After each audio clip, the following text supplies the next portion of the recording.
Olá, seja bem-vindo a mais um episódio da Rádio Workshop, de novo em vídeo. Essa é a rádio que transmite via televisão. Hoje com o Denis aqui ao meu lado. Tudo bom, Denis? Tudo bom, Márcio? Tudo tranquilo. Tudo, par de vaso aí, a roupa é igual, pai e filha, é uma desgraça. Isso a gente não combinou, hein? Não combinou, mas é que compra na liquidação da mesma loja, então não tem jeito. Outlet dos Estados Unidos é tudo muito parecido, né? A gente não pode admitir isso em público, mas no fundo, né? É verdade, não tem jeito. Todo lugar do mundo é a mesma coisa. É a mesma coisa. Aliás, eu estou traumatizado. Antes da gente começar a gravar, existe uma padaria aqui próxima e tal. Eu desci, perguntei, tem café? Tem. Falei, então eu queria um café, moça. A maior educação. Cheia a padaria. Ela me vira com a maior cara de pau e perguntou, o seu é curto? Eu falei, o meu não, o meu é grande. Parou a padaria. Isso nos lembra dos problemas de comunicação, gente. Você já imaginou? Nunca pergunte para o cliente, o seu é curto. Ele fica com vergonha porque ele acha que é baixaria, mas não é. Isso é um exemplo de comunicação. Como é que a gente se comunica com o cliente, né, Denis? É verdade, e cada vez está mais difícil, né? Às vezes a gente acha que, falando da nossa maneira, da nossa velocidade, do jeito que a gente está se esforçando para se expressar melhor, o cliente vai estar entendendo, captando a informação. Mas nem sempre isso é verdade, né, Márcio? Quase nunca, né? Mesmo porque a gente viaja bastante e muitas vezes aí, Brasil afora, você tem ritmos diferentes, sotaque diferente.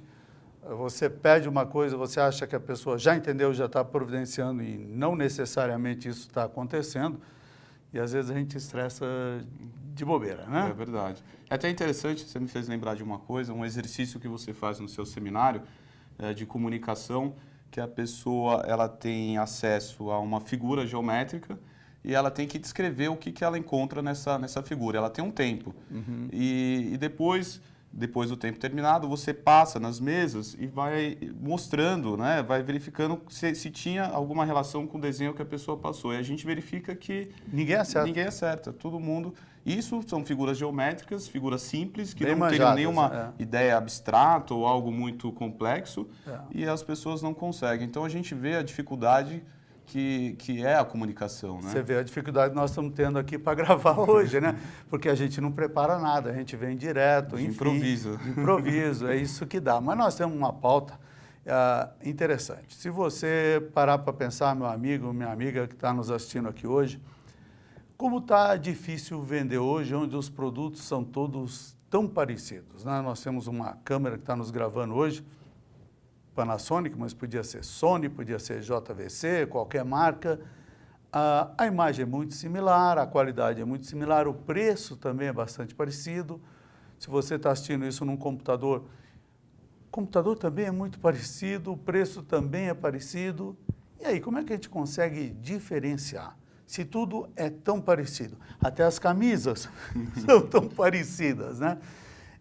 Esse é o grande problema que nós temos hoje. Onde tudo fica parecido, acaba virando commodity. E onde é commodity, o que vale é o menor preço. O Denis, eu acho que ainda não pegou essa fase, mas eu gosto muito de fotografia. Eu estava até comentando, nós estávamos descendo todo dia em Viracopos. Eu não sei se a gente estava descendo, porque nós chegamos lá quase 2 horas da manhã, o corpinho estava descendo. E eu estava comentando que uma vez eu pedi para o meu pai trazer uma Hasselblad. Ele trouxe por uma, vamos dizer, uma injustiça da alfândega, ele foi pego lá e pagou uma verdadeira fortuna para conseguir liberar, com todas as taxas, aquela máquina fotográfica. Mas naquela época, Hasselblad era o que havia de mais moderno, mais interessante em termos de máquina fotográfica e custava uma verdadeira fortuna aquilo lá. Máquina tinha que ser máquina ou da Alemanha, enfim. Hoje, não vou voltar hoje. Passaram uns anos, máquina que era máquina o quê? Japonesa. Só que quando eu tinha a idade dele, máquina japonesa não prestava. Depois, Nikon, Canon, Pentax, etc., eram máquinas maravilhosas.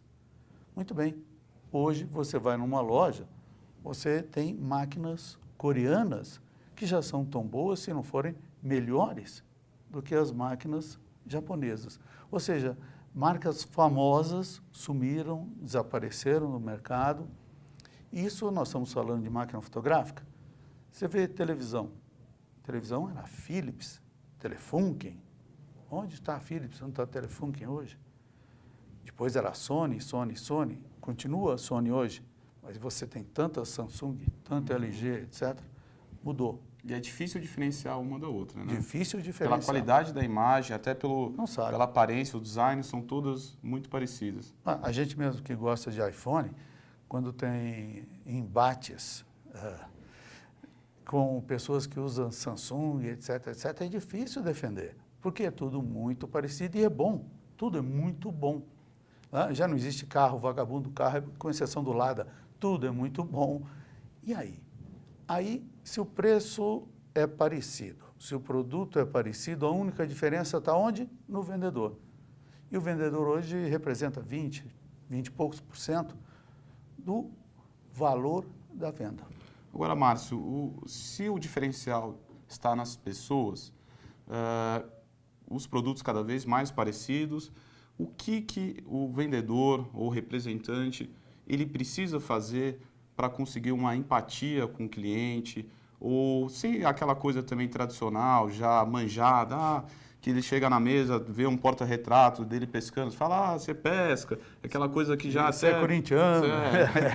Existe qual um outro segredo, uma outra estratégia que ele pode usar para criar um vínculo com o cliente, mas sem que seja algo forçado, tão óbvio, né? Assim, tão né? óbvio. Por exemplo, eu vou conversar com um cliente muito importante amanhã, um projeto muito grande e tal. Cliente não, um prospect. Eu não conheço a pessoa ainda, mas eu tenho o nome dele. Eu hoje vou fazer uma pesquisa no LinkedIn, vou ver a que grupos essa pessoa pertence, eu vou ver o que ele gosta profissionalmente, onde ele estudou, quem são os amigos dele, tentar formar um perfil de quem é essa pessoa, que idade tem, qual é o jeitão dela. De repente, no meio da conversa, posso soltar alguma coisa ou outra. Então, isso já muda, é diferente. Essa é sua filha, olha, que moça bonita. Esse aqui, o senhor gosta de esquiar, o senhor gosta disso, todo mundo fala isso. Muda um pouco. Então, se você tem alguma informação que não seja tão óbvia, que não seja tão vulgar, você já começa a criar um vínculo diferenciado. Né? Agora, no fundo, o cliente não quer só este vínculo, porque qualquer vendedor, você, o outro que entrar, sabe ser simpático. Acho que isso é uma coisa que está no DNA do vendedor. Agora, o que ele quer é que esse vendedor traga informação diferenciada, porque a informação normal, ele bate aqui no iPad, no iPhone, em qualquer computador, ele tem essa informação. Ele tem até mais informação, é mais fácil para o cliente ter essa informação, porque quando ele vai comprar um produto, um serviço, ele pesquisa muito mais. O vendedor ele tem que conhecer não só o produto que ele está vendendo, mas a linha inteira. Então, por exemplo, nós esquecemos aqui os nossos iPhones, tudo com alarme ligado, é uma festa esse podcast. Tomara que você não tenha ouvido, está tudo piscando aí, está tudo fazendo barulho, mas você que está nos ouvindo, quando você quer comprar qualquer coisa, você certamente vai na internet, você faz uma pesquisa, você vê o que existe. É claro, é normal isso. Aí esse vendedor vai repetir a mesma coisa que está na sua tela? Bobagem. Você quer uma aplicação diferente, você quer aquela informação customizada para o seu negócio. Você quer uma solução, você não quer informação. É diferente ele te falar o que você já leu, ao invés de propor uma solução baseada na informação que ele tem, que é aquilo que ele já leu, na informação que ele pegou com você e compôs uma solução. Então, se o vendedor quiser valer esses 20 e tanto %, se ele quiser ser algo que está agregando ao preço, ao invés de ele ser um custo, um preço morto ali, ao invés de ele estar dando prejuízo, ele está impactando negativamente a venda, ele tem que estar preparado para criar uma solução, para criar um diferencial para o cliente. Caso contrário, ele não precisa nem estar ali. Porque o resto de ser agradável, de ser pontual, de conversar com todo mundo, todos os outros vão fazer. Toda a concorrência vai fazer. Agora, eu não sei, você que está nos ouvindo, você pode ser um gerente, um gestor, como é que é a sua equipe nesse ponto? Será que eles estão valendo esses 20 e poucos por cento aí? Ou será que eles são 20 e poucos por cento jogados fora? Depende só de você. Você se preocupa em capacitar, em diferenciar esse pessoal? A gente que viaja vê cada barbaridade em todos os níveis, e na área de serviço, então, é uma coisa gritante. E hoje o que a gente observa, né, Márcio, nas empresas, há uma dificuldade muito grande em contratar pessoas. Há um grande desafio se contrata uma pessoa técnica e dá estratégia de vendas, você deixar aquela pessoa hábil para ser um bom negociador, ou se você já busca uma pessoa que tem esse dom, mas que não conheça tanto a parte técnica, né? E hoje a gente observa mais que o pessoal está optando por pegar uma pessoa técnica e capacitar em treinamento com vendas, negociação, para que essa pessoa desenvolva melhor, né? Porque só o lero-lero não está vendendo mais. Essa habilidade de influenciar, de persuadir, é vender a moda antiga. Hoje, o cliente quer algo um pouquinho mais profundo, um pouquinho mais técnico, ou seja, ele quer uma solução, ele quer alguém que consiga entender o problema dele e resolver. E isso, o vendedor lero-lero do antigo, ele não consegue.